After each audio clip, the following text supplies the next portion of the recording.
Ricky Stark's new WWE name has been revealed. Plus, a TNA Champion has made their NXT debut. And the HARDYS WWE return has been confirmed. It's all in the Cultaholic Wrestling news right now. A very noteworthy NXT last night, Jack, including the final reveal as to who Ricky is going to be in WWE. Yes, Ricky Starks talked about, well, first of all, he outlined some of his general aims. He said he wants to headline or main event every NXT PLE and win the NXT Championship, declaring himself the man in NXT.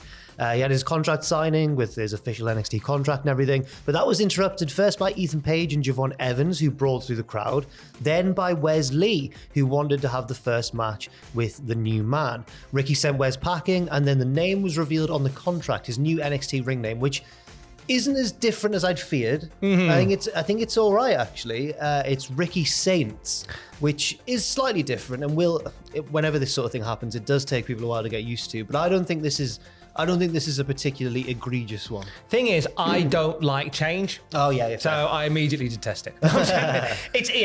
Now, there is some method behind the madness of the name. So Ricky was on Busted Open Radio just after NXT finished, and he gave us some details about the new name, and he said it's as close as you're going to get to Starks. I like the name. I know a lot of people are going to, but it's going to take time for them to get used to it.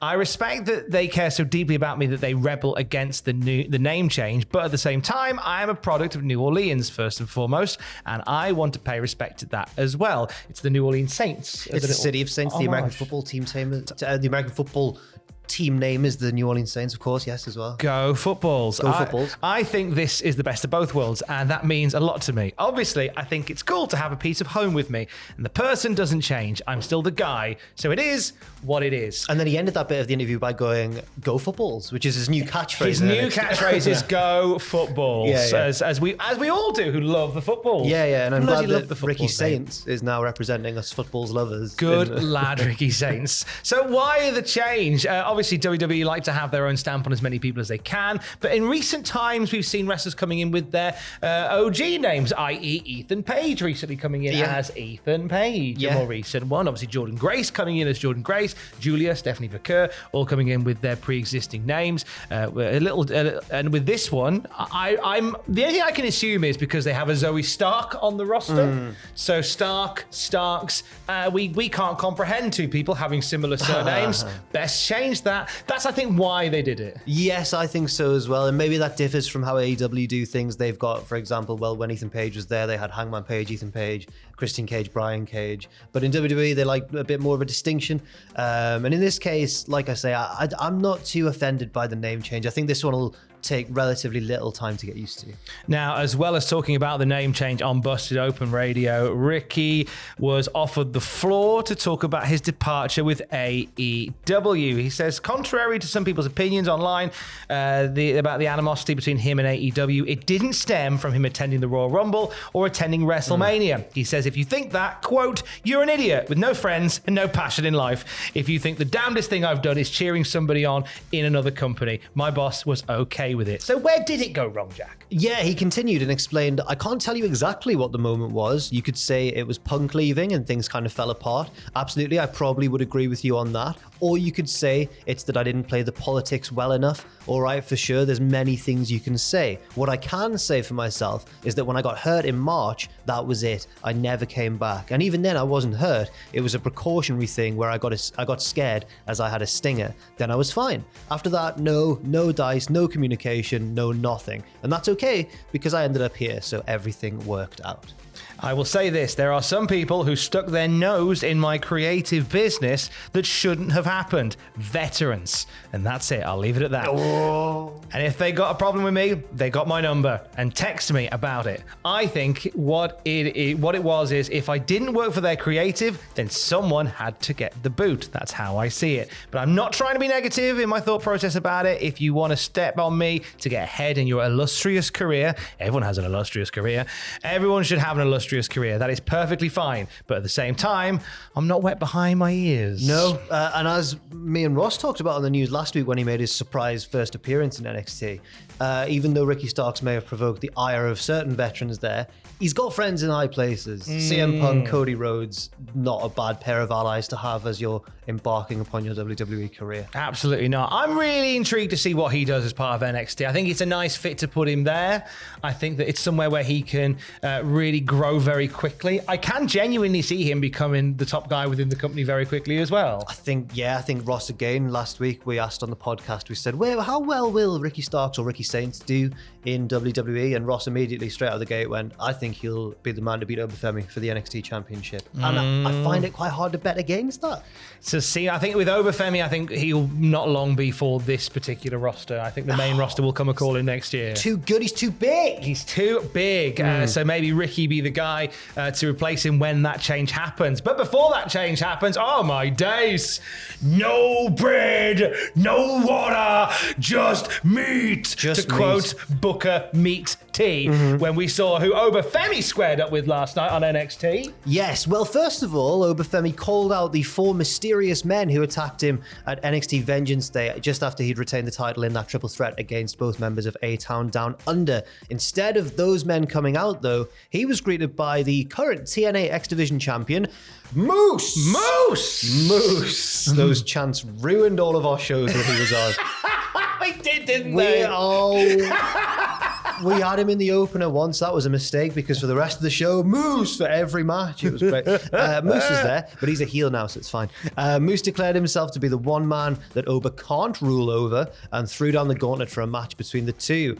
Oba seemed into the idea, but before that match, as the result of a challenge backstage, Moose is going to be on NXT next week defending the X Division title against Lexis King.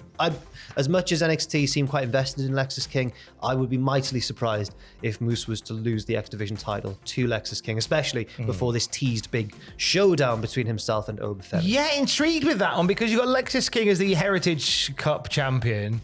And so you're either going to have the Heritage Cup champion take a loss, or it's going to be a weird non-finish, or it's an interesting choice to do it this way.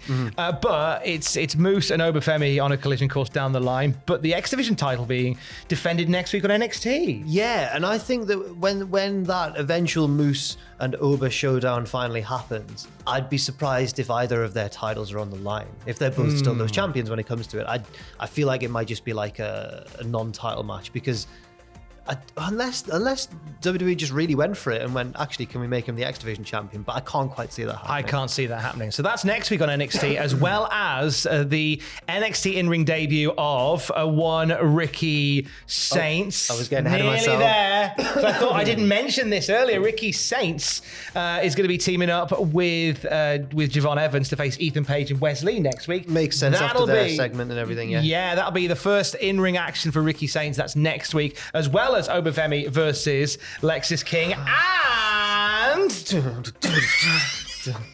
so yesterday, Ross gave us this for the Hardys. Oh, what's that? I don't know, but then you're giving us this today. I'm doing the Jeff just thing. Make your own Hardys dance today. The Hardys are coming back to a WWE show. It's crazy news. Last night, the No Quarter Catch crew threw down the challenge to the TNA Tag Team Champions, the Hardys, to a match. And then the Hardys actually accepted the challenge via a video on Matt's socials and invited Fraxiom to watch them from ringside, which is almost certainly going to lead to a tag title match between Fraxiom and the Hardy Boys. This, to me, is, given the stature of the Hardys and their history, not just in WWE, but in wrestling history over the past few decades, this seems like no disrespect to anyone involved in NXT, seems like a really low-key way of bringing them back. They could walk onto the main roster and get a gigantic pop for just any segment that they'd be involved in.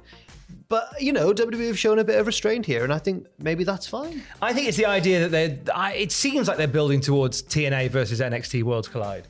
Right. So I think moving the Hardys to do something on the main roster kind of deviates from the plan a little bit. You're right in the sense the Hardys are Hall of Fame worthy. They could easily walk onto Raw or SmackDown, but I think, and I've got no evidence, I've got no, Sean Ross Sapp hasn't been sending me any messages on tout about this or anything, but I got a vibe that we're building towards some sort of NXT TNA Worlds Collide event. I think you might be right, especially with Moose and Oba in the previous bit. Moose and Oba, Fraxium and Hardys on the card as well. There could be various quote-unquote dream matches in this sort of thing. My big question there is, would they dare have Fraxion beat the Hardys? Because as much as I love the Hardy Boys, we all do, Fraxion have been an amazing tag team over the past year or so. They've been on an incredible run of form. I wouldn't be against them picking up the biggest win of their career. I wouldn't be against that either as well. Hey, good job there, Jeff, mate. Nathan would say after pinning him clean as a whistle. My big question is, are you twitching tonight? I am twitching tonight. Myself and Owen will be taking charge once again of the Fulham Swans at twitch.tv/Cultaholic from 6 p.m. GMT. We're doing okay. Okay. You don't look sure. Your body language suggests that you're not. We had a really good few weeks and we rocketed up the table, and now we're slowly coming back down. But we can address that. We can address that issue on this week's stream, hopefully. There's some injuries in the squad and stuff. Right. And some players want to leave and stuff, and it'll be fun. We'll see. Twitch.tv/Cultaholic 6 p.m. GMT. It'll be fun. And for the very latest wrestling news at any time, you can check out cultaholic.com. Stay safe and fly, swans, fly. Don't die, swans, die. Please fly, please. Please, God.